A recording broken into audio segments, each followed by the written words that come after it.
Next हम लोग करेंगे basis of accounting. Basis of accounting में there are basically two basis, cash basis of accounting and another is accrual basis, and in fact there is another one which is a mix of cash basis and accrual basis। Mix का ही दूसरा term है hybrid, उसको बोलते हैं hybrid basis.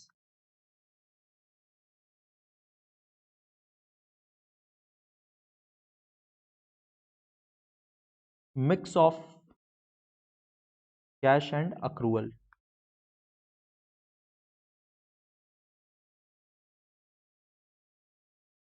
Okay, so basically there are three bases of accounting: cash basis and accrual basis, and the third one is a hybrid basis which is a mix of cash basis and accrual basis. Now what is cash basis? Cash basis says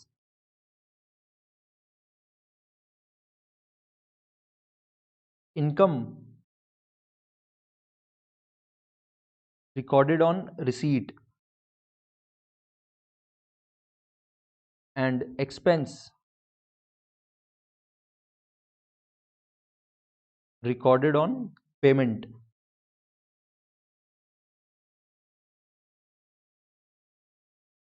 मतलब क्या हुआ, हम लोग अगर कोई good cell किए हैं, right, हम लोग गुड सेल किए बट कस्टमर से पैसा नहीं मिला, उधार में सेल किए हैं, ओके, तो पैसा नहीं मिला ना, तो कैश बेसिस बोलता है, कैश बेसिस बोलता है इनकम मत बोलो, आपका कोई सेल नहीं हुआ मत मानो, कुछ भी अकाउंट्स में रिकॉर्ड मत करो, डोंट रिकॉर्ड। जब पैसा मिलेगा ना तब बोलना इनकम हुआ है, राइट। सिमिलरली जब हम लोग गुड्स परचेज कर रहे हैं और हम लोग पेमेंट नहीं किए, पेमेंट हम लोग बाद में करेंगे, राइट, मतलब पेबल हो गया, लेकिन कैश बेसिस बोलता है कि नहीं इसको रिकॉर्ड मत करो, कुछ भी मत करो बुक्स में, जब पेमेंट करोगे ना तब बोलना एक्सपेंस है, राइट। एक और एग्जांपल, हम लोग का सैलरी का खर्चा हो गया बट अभी तक पेमेंट किए नहीं है, कैश बेसिस बोलता है मत बोलो, कुछ भी रिकॉर्ड मत करो, जब पेमेंट करोगे ना सैलरी का तब बोलना खर्चा हुआ है, तब तक खर्चा मत बोलो, राइट। ये कैश बेसिस अकाउंटिंग है। ये कैश बेसिस अकाउंटिंग में क्या दिक्कत है अभी आप लोग को बताएंगे, सुनना। एग्जाम्पल,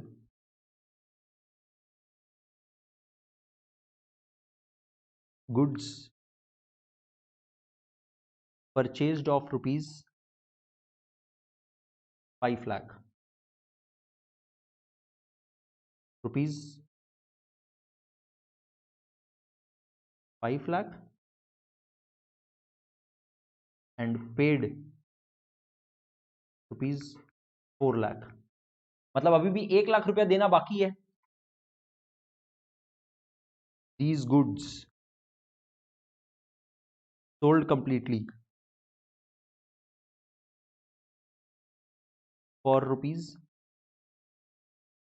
8 lakh, only rupees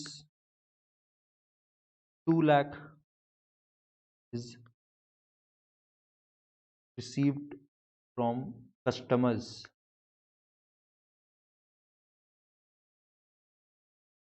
तो अब कैश बेसिस क्या बोलता है, इनकम बोलो जो मिला है, जो कैश मिल गया ना खाली उसी को इनकम बोलो, मतलब only rupees 2 lakh is received, तो इनकम बोलो सिर्फ 2 लाख, और एक्सपेंस किसको बोलो, जो पेमेंट एक्चुअल में हो गया, राइट, बस वही एक्सपेंस है, जो पेमेंट नहीं किए ना वो एक्सपेंस नहीं है। मतलब पेड रुपीज 4 लाख ना, आप परचेज किए थे 5 लाख का, उससे मतलब नहीं है, पेमेंट 4 लाख किए ना, जो पेमेंट किए कैश बेसिस का मतलब जो पेमेंट या रिसीट हुआ खाली उसी का बात करो, तो जो एक्सपेंस है वो 4 लाख बोलो। इसका मतलब as per cash basis there is a loss 2 lakh. दिख रहा है सर, खर्चा हुआ 4 लाख का, इनकम खाली 2 लाख का, राइट। बट जो बिजनेस कर रहा है ना उसका आत्मा जानता है कि ये नुकसान नहीं है, ये लॉस नहीं हुआ है, वो बोलता है कि नहीं हम तो कैश बेसिस नहीं करेंगे, हम तो अक्रूवल बेसिस करेंगे,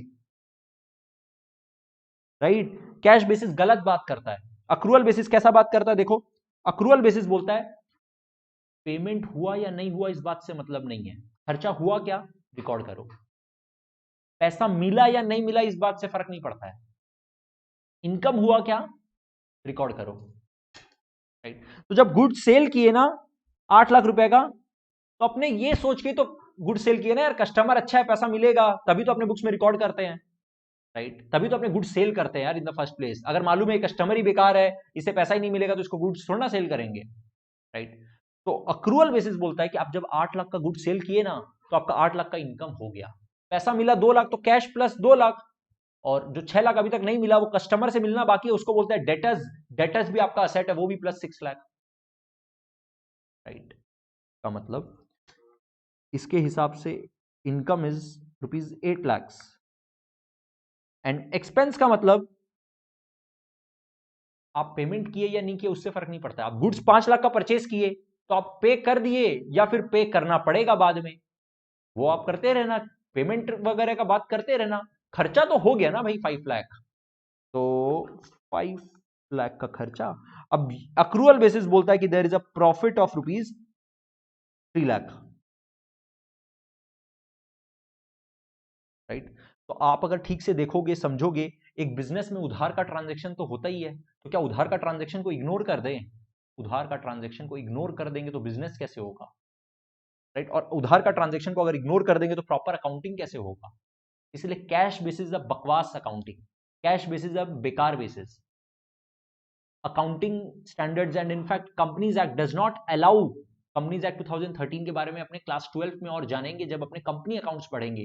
कंपनीज अकाउंट तो कंपनी अकाउंट कंपनीज एक्ट तो अलाउ ही नहीं करता cash basis, right? In India cash basis accounting is not followed. Very small businesses and some professionals like lawyers and CS only are allowed to use this hybrid basis, मतलब थोड़ा cash थोड़ा accrual basis में allowed है कुछ लोगों को, बहुत छोटे छोटे बिजनेसेस को, right?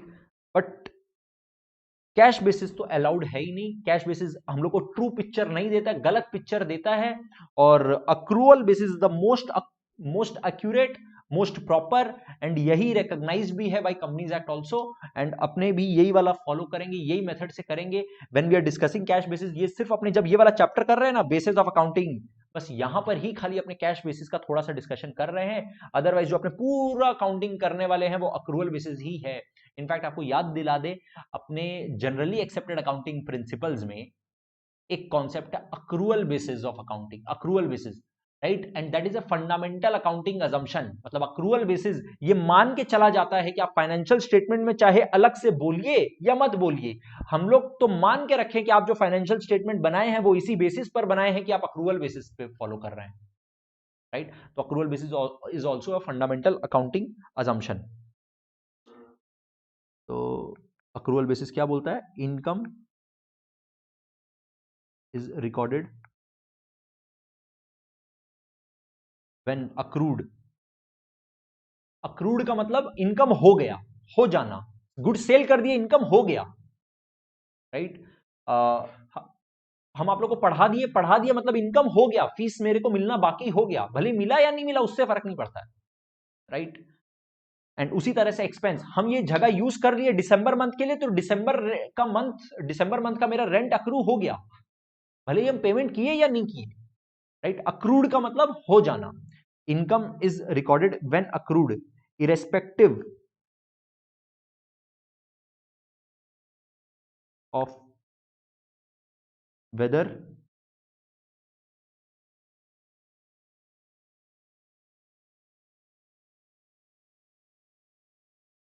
received or not।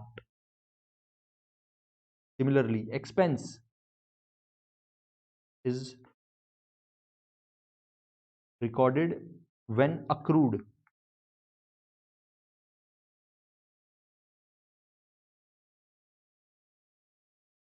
irrespective of whether paid or not। Hybrid basis का मतलब मिक्स है, ये तो बोल ही दिए, बट इसमें एक और बात बस छोटा सा लिख लो कि यहां पे cash basis is not allowed और permitted. Accrual basis is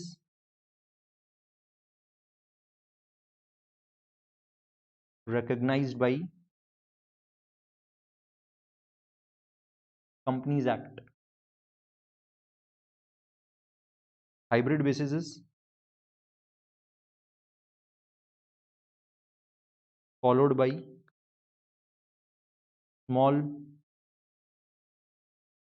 businesses and professionals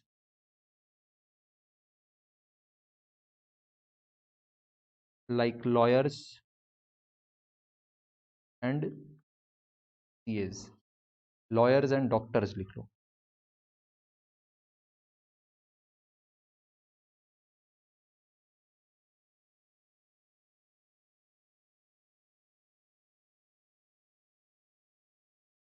okay, तो बेसिस ऑफ अकाउंटिंग हम लोग को सर क्लियर हो गया.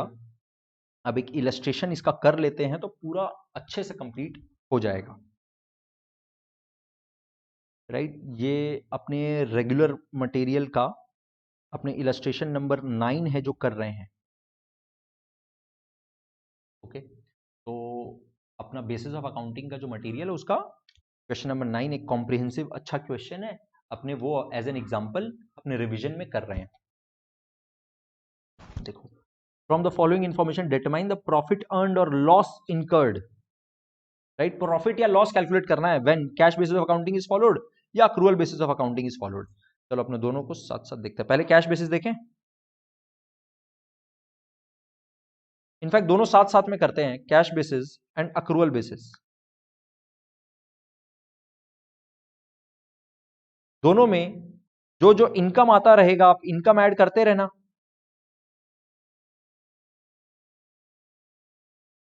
और जब एक्सपेंस आएगा उसको लेस कर देना.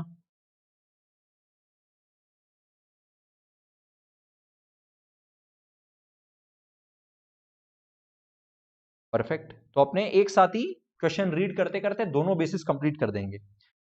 कैश सेल्स, ये तो दोनों के हिसाब से इनकम है. अरे कैश सेल जो किया तो सेल तो हो ही गया, सेल हो गया तो अक्रूवल बेसिस के हिसाब से भी income.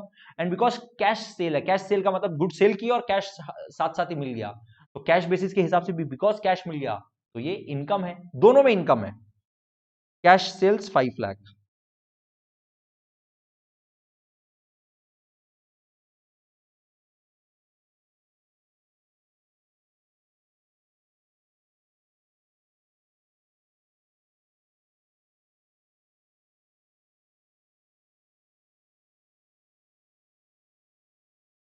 Next, credit sale. Goods उधार में बेचे हैं. जो उधार में बेचे हैं मतलब कैश नहीं मिला. कैश नहीं मिला मतलब कैश बेसिस के हिसाब से इनकम नहीं है, बट अक्रूवल बेसिस के हिसाब से ये इनकम है. तो अपने अक्रूवल बेसिस में इसको इनकम लेंगे, बट कैश बेसिस में इसको इनकम नहीं लेंगे. कितना है? 2 लाख. अक्रूवल बेसिस जब करेंगे तो क्रेडिट सेल्स भी एक इनकम हो गया.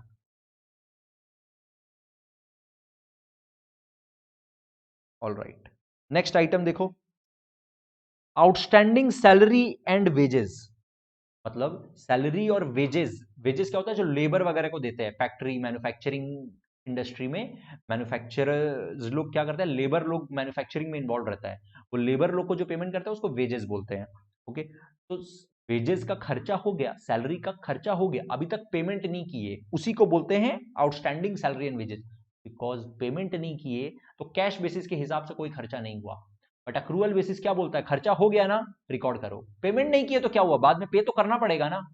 तो अक्रूवल कॉन्सेप्ट के हिसाब से ये 4000 एक्सपेंस है, कैश बेसिस के हिसाब से नहीं है. आउटस्टैंडिंग सैलरीज एंड वेजेस अपने अक्रूवल बेसिस के हिसाब से एक्सपेंसेस लेंगे. Outstanding salary and wages 4000. Next item, insurance paid in advance. Right, ध्यान से सोचो. अपने इंश्योरेंस क्या होता है अपने और डिटेल में समझेंगे. जनरली क्या होता है ना, बिजनेसेस क्या करते हैं, अपने स्टॉक को, अपने फिक्स्ड एसेट्स को इंश्योरेंस कंपनी के पास जाते हैं और इंश्योर करा लेते हैं. इंश्योर करा लेते हैं मतलब रिस्क को कवर कर लेते हैं कि कोई आग लगने से या कोई बाढ़ आने से या अर्थक्वेक आने से या कोई सुनामी आने से अगर मेरे फैक्ट्री में, अगर मेरे गोडाउन में, अगर कोई प्लांट एंड मशीनरी या कोई फिक्स्ड एसेट्स का या स्टॉक का अगर नुकसान होता है तो इंश्योरेंस कंपनी प्लीज मेरे को उस नुकसान का ना तुम भरपाई कर देना, तुम मेरे को पेमेंट कर देना, राइट, मेरा जितना नुकसान होगा तुम मेरे को दे देना। इंश्योरेंस कंपनी बोलता है अच्छा ठीक है, अगर इस साल में आपका इस डेट से लेकर के इस डेट तक अगर आपका कोई भी नुकसान होता है तो उसका भरपाई हम कर देंगे, उसके लिए मेरे को एक छोटा सा प्रीमियम दे दीजिए, राइट, बिकॉज वो तो अनफोर्सिन सिचुएशन है ना, अगर अनफोर्सिन सिचुएशन हुआ तो तुम टेंशन मत लेना, तुम्हारा भरपाई हम कर देंगे, इंश्योरेंस कंपनी बोल रहा है, लेकिन क्योंकि हम तुम्हारे ये रिस्क को कवर करेंगे इसके लिए मेरे को एक प्रीमियम दे दो, उसी को बोलते हैं इंश्योरेंस प्रीमियम, राइट। तो इंश्योरेंस प्रीमियम भी एक बिजनेस के लिए खर्चा होता है, राइट। तो अब यहां पे क्या बोल रहा है, इंश्योरेंस पेड इन एडवांस, मतलब आज हम लोग अभी है मार्च में और अपने इंश्योरेंस का पेमेंट कर दिए अप्रैल मई जून जुलाई अगस्त सितंबर के लिए, राइट। तो ये अभी तक अप्रैल मई जून जुलाई अगस्त सितंबर ये मंथ्स जब तक नहीं बीत जाता, जब तक ये समय नहीं निकल जाता, तब तक वो मेरा एक्सपेंस नहीं हुआ इंश्योरेंस प्रीमियम वाला खर्चा। खर्चा कब होगा, जब वो समय बीत जाएगा तब बोलेंगे खर्चा। लेकिन हम पेमेंट आज ही कर दिए, पेमेंट आज ही कर दिए तो क्या हुआ, अक्रूवल बेसिस बोलता है कि पेमेंट से कोई मतलब नहीं है, खर्चा हुआ क्या, नहीं सर खर्चा अभी तक नहीं हुआ, खर्चा कब होगा, जब एक्चुअल में वो टाइम बीत जाएगा, जब वो समय बीत जाएगा तब बोलेंगे खर्चा हुआ, जब तक वो समय नहीं बीत जाता तब तक खर्चा नहीं हुआ। लेकिन कैश बेसिस बोलता है कि पेमेंट कर दिए क्या, खर्चा हो गया, बस बाकी बात मत सोचो, कुछ मत सोचो, पेमेंट कर दिए क्या, खर्चा हो गया। तो ये जो इंश्योरेंस पेड है 2500 का, ये इन एडवांस है, मतलब खर्चा अभी तक अक्रूवल बेसिस के हिसाब से नहीं हुआ, बट कैश बेसिस के हिसाब से ये खर्चा हो गया 2500। Insurance paid in advance, right.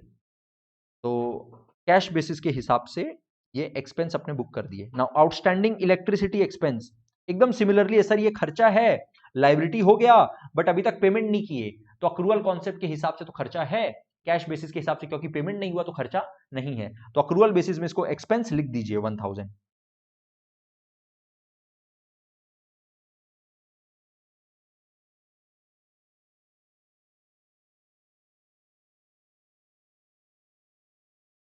Outstanding electricity expense 1000।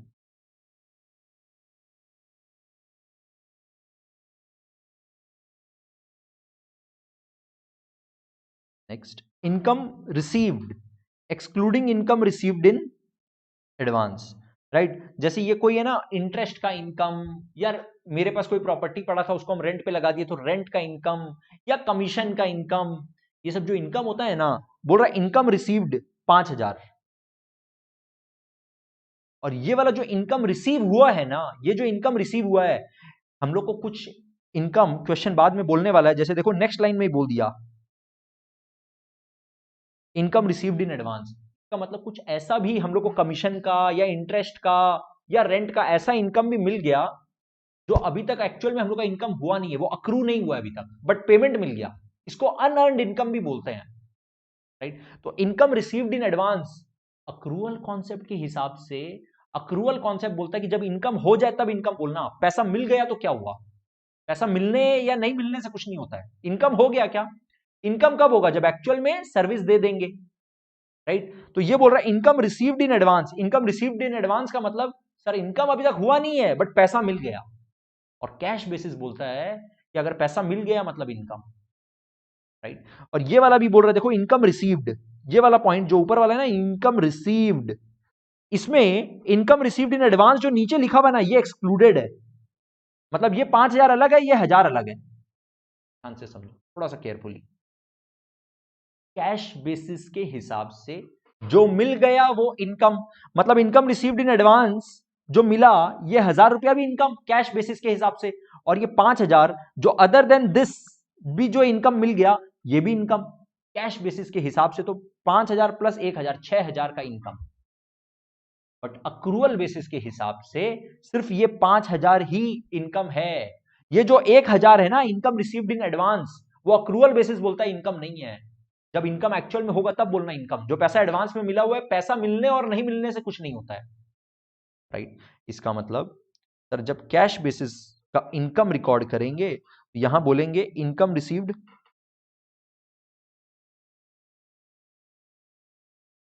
5000 and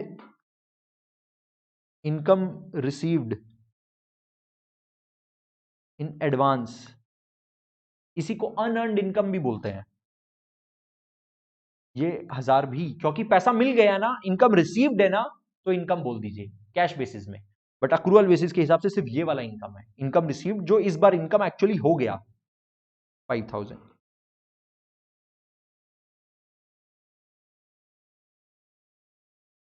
कितना है amount? Only 5000। All right, next, income earned but not received. अब क्या बोल रहा है, हम लोग का कमीशन का इनकम या कोई और इनकम हो गया, इनकम अक्रू हो गया, इनकम अर्नड, अर्नड का मतलब अक्रूड, बट अभी तक मिला नहीं है। अक्रूवल कॉन्सेप्ट बोलता है पैसा मिला या नहीं मिला इस बात से फर्क नहीं पड़ता, ये 3000 इनकम अक्रू हो गया मतलब इनकम हो गया, इनकम रिकॉर्ड करो। बट कैश बेसिस के हिसाब से क्योंकि पैसा मिला नहीं है, नॉट रिसीव्ड है, ये इनकम नहीं है। तो this is an income only in accrual concept 3000। Accrual concept के हिसाब से income earned not received 3000। Very good. Next, cash purchases, मतलब गुड्स परचेज किए, कैश का पेमेंट कर दिए, मतलब खर्चा हो गया और पेमेंट भी कर दिए, मतलब ये कैश बेसिस और अक्रूवल बेसिस दोनों में एक्सपेंस है।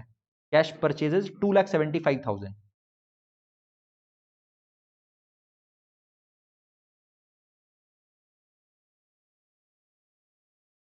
2,75,000।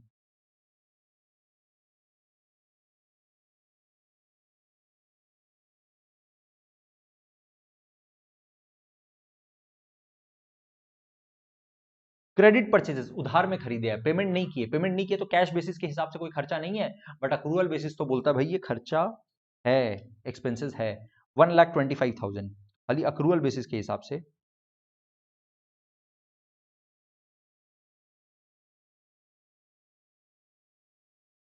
$1,25,000।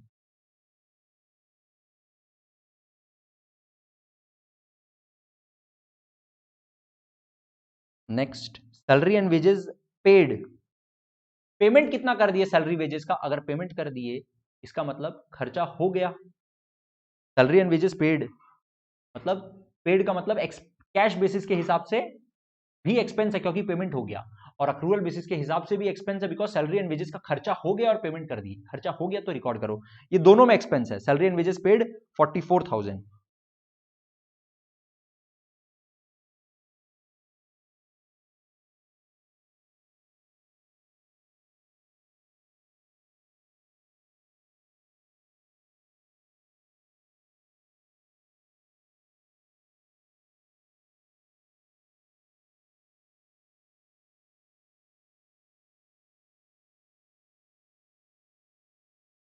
फिर बोल रहा है electricity expense paid, again expense है, पेड भी है, तो एक्सपेंस हो गया तो अक्रूवल कॉन्सेप्ट के हिसाब से भी एक्सपेंस रिकॉर्ड करो, एंड बिकॉज पेड है तो कैश बेसिस के हिसाब से एक्सपेंस रिकॉर्ड करो। 11,000 दोनों जगह रिकॉर्ड करेंगे।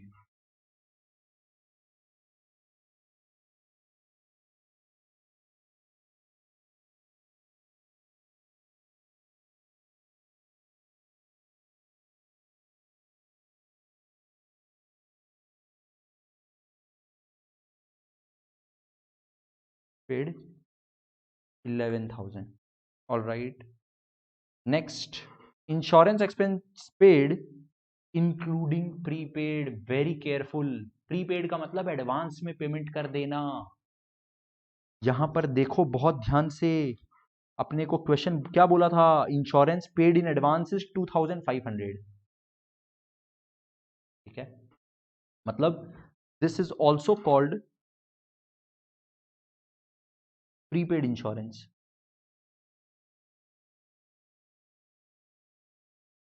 अभी यहां पर बोल रहा है इंश्योरेंस एक्सपेंस का पेमेंट हुआ है 10,000 का, बट दिस इंक्लूड्स 2,500 इसके अंदर इंक्लूडेड है जो कि प्रीपेड है।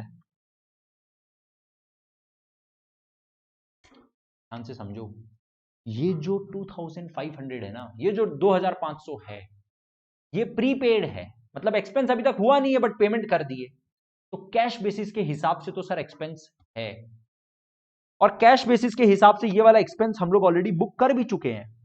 2500 को हम लोग ऑलरेडी, देखो कैश बेसिस में ना, ये कैश बेसिस में हम लोग इंश्योरेंस पेड इन एडवांस 2500 लिख चुके हैं, और अक्रूवल कॉन्सेप्ट के हिसाब से अपने ये एक्सपेंस नहीं लिखे हैं, बिकॉज एक्चुअल में ये इंश्योरेंस पेड इन एडवांस है, इंश्योरेंस का खर्चा नहीं हुआ है 2500, इसलिए नहीं लिखे। बट अब क्वेश्चन बोल रहा है कि टोटल पेमेंट हुआ है 10,000 का, और उसमें से 2500 का प्रीपेड इंक्लूडेड है, मतलब 10,000 minus 7,005 minus 2,500, that is equal to 7,500 is accrued and paid also. देखो पेमेंट तो पूरा हो गया ना, इसमें से 2,500 तो हम लोग ऑलरेडी कैश बेसिस में बुक कर दिए, और ये 7,500 का और पेमेंट हुआ है, तो कैश बेसिस के हिसाब से भी ये एक्सपेंस आएगा, और अक्रूवल कॉन्सेप्ट के हिसाब से भी ये 7,500 एक्सपेंस आएगा। अपने क्या लिखेंगे कैश बेसिस के हिसाब से भी, इंश्योरेंस एक्सपेंस पेड 7,500, एंड यहां पे भी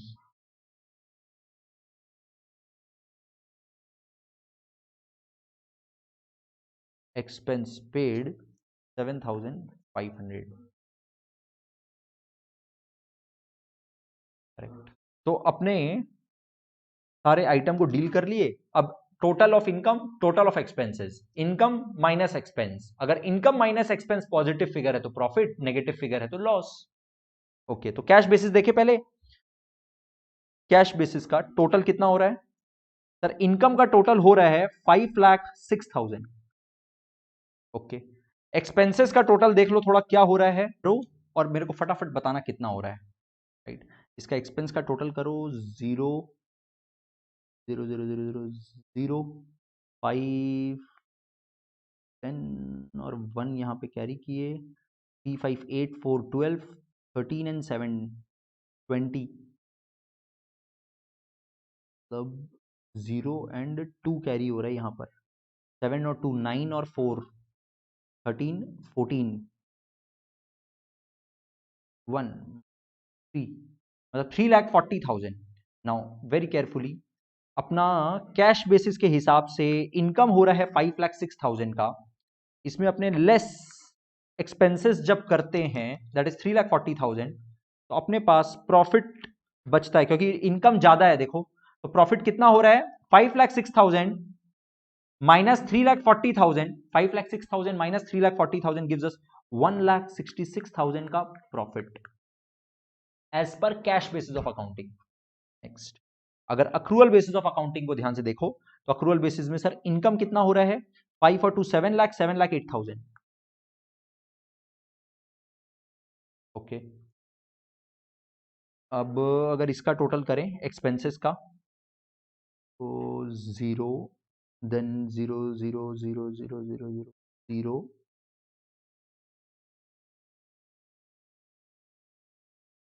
देन 0 0 0 5, ओके, देन 4 1 5 5 10 15 20 7 कैरी हो रहा है 2, 7 2 9 10 11 15 16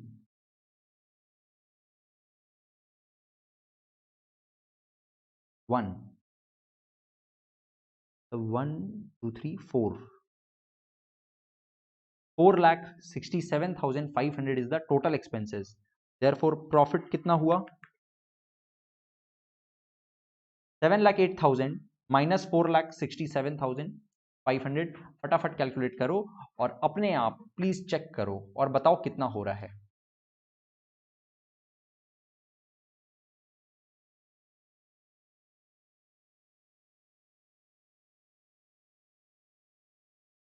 It's coming 2,40,500। Very good, right. तो अपने देख पा रहे हैं sir, as per cash basis अपना प्रॉफिट हो रहा है 1,66,000, एज पर अक्रूवल बेसिस अपना प्रॉफिट हो रहा है 2,40,500, विच इज मोर एक्यूरेट, सही बात कौन बताता है? अक्रूवल बेसिस बताता है।